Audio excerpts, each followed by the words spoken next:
guys! Hello! This is for Sagittarius. Welcome dito sa aking channel, Kapalaran 888 Sagittarius. Alamin natin kung anong messages, vibration, gabay, energy para sa lahat ng Sagittarius. Okay, first card mo dito is courtship. This March, there's a plan for wedding proposal, engagement, parang ganon. Or kung single ka, posibleng makatanggap ka ng letter, love letter, may manliligaw sa'yo, may nagkakagusto sa'yo, may magpapapansin sa'yo. Kung single ka din, maybe makatanggap ka ng message international, or may mga taong nag-iisip sa'yo. Iniisip ka nila. Alright, unexpected income. Sagittarius, sinasabi ng baraha sa'yo dito na kung ang trabaho mo ay online, like you're a freelancer or nasa internet yung source of income mo, possible na this month of March, isang unexpected na trabaho ang posibleng i-offer sa'yo, and syempre unexpected income din yan na darating sa'yo.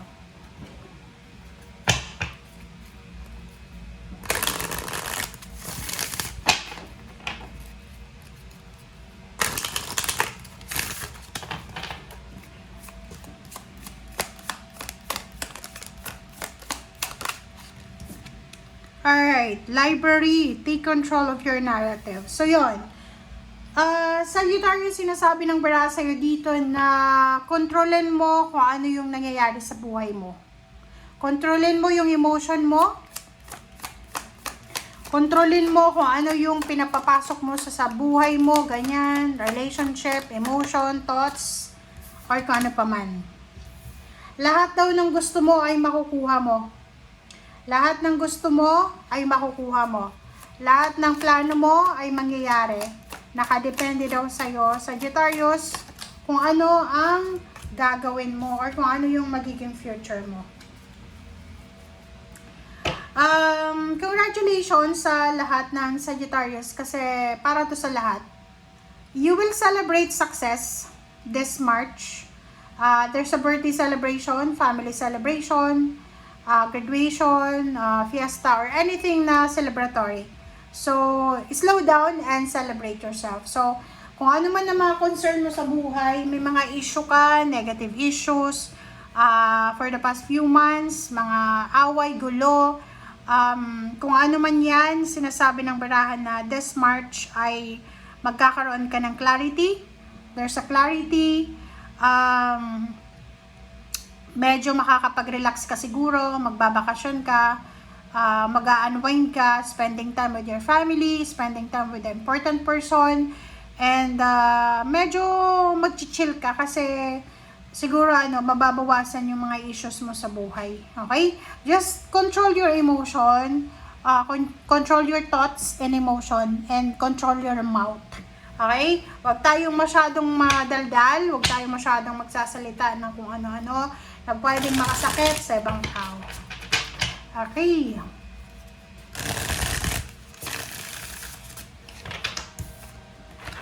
This is for Sagittarius. Ano pa ba?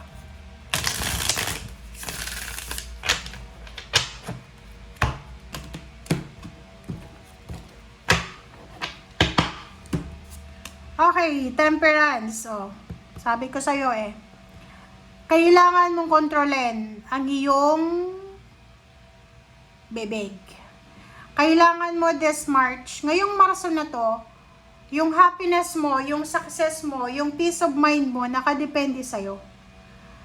Yung pagkakaroon ng kaaway, pagkakaroon ng misunderstanding, miscommunication, nakadepende yan sa'yo. Kung may iwasan mong makapagsalita ng nakakasakit, lalo na sa karelasyon mo, sa kapamilya, katrabaho, kaibigan, or kung kanino man. So, kung may gusto kang sabihin, and alam mo na makakasakit sa kapwa mo, this March, kontrolin mo muna yung dila mo.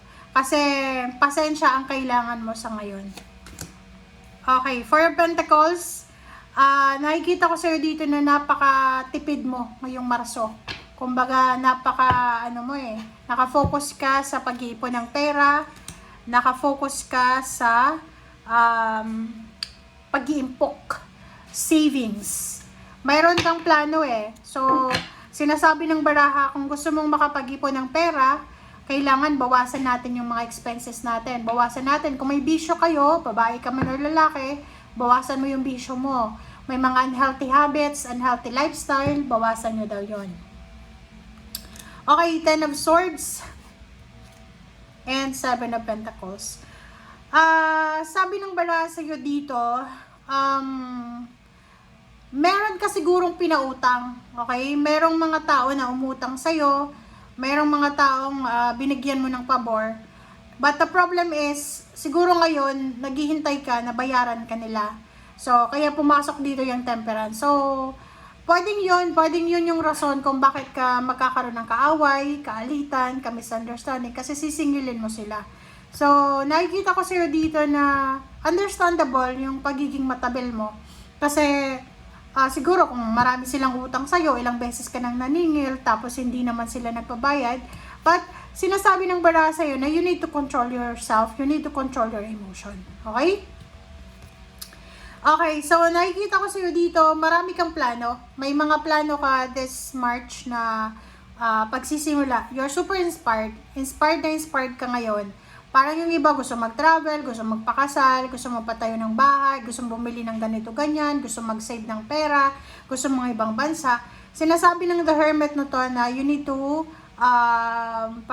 think, meditate, pag-isipan natin, huwag tayong magpadalos-dalos. Kasi usually, yung mga fire sign, Leo, Aries, Sagittarius, lalo ka na Sagittarius, pag nagdesisyon ka, padalos-dalos. So, ngayong Marso, pag-isipan nung mabuti, okay lang na maging inspired ka, maging excited ka sa kung ano man na gusto mong simulan, but make sure na dahan-dahan lang, okay? Okay, Page of Wands. So, nakikita ko sa'yo dito, you are super excited para sa future mo.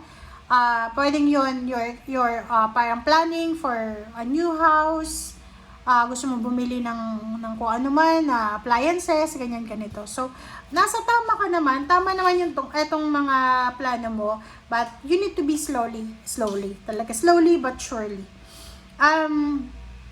Nakikita ko sa'yo, you are super lucky, first of all, kasi you are connected, napapaligiran ka ng mga taong pwedeng makatulong talaga sa'yo.